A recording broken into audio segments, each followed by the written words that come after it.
Hej alla lärare i projektet Aurora Entreprenörialis. Jag heter Mats Westerberg och är professor i entreprenörskap och innovation på Luleå tekniska universitet.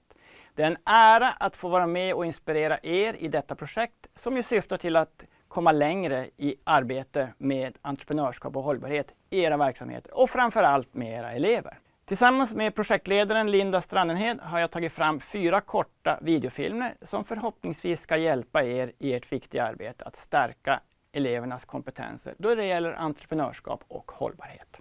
I den första videon vill jag slå ett slag för att arbeta med Dweck's mindset-teori och entreprenöriella kompetenser generellt. Den tycker jag ni ska sprida så mycket det går för era kollegor för att förhoppningsvis inspirera dem att bli nyfikna på dessa 2 områden.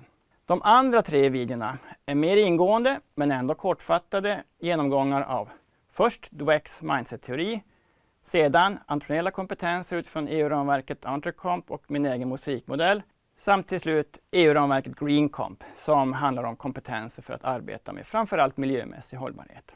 Min intention med dessa är att ge en personlig vägledning in i de här verktygen så att ni och andra lärare lättare kan få grepp om dem.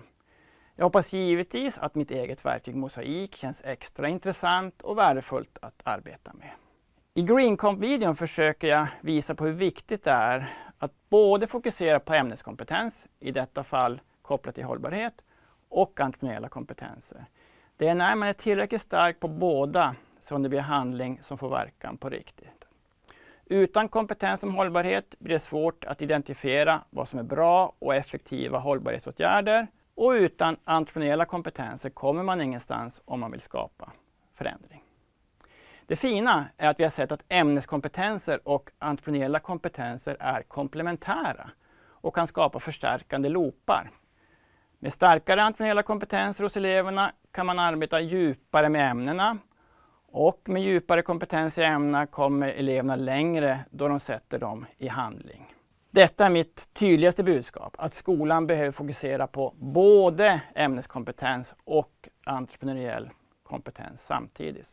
Då skapar vi förutsättningar för en skola som engagerar och förbereder eleverna för livet, vad det än kommer att handla om. Så lycka till med projektet. Vi ses!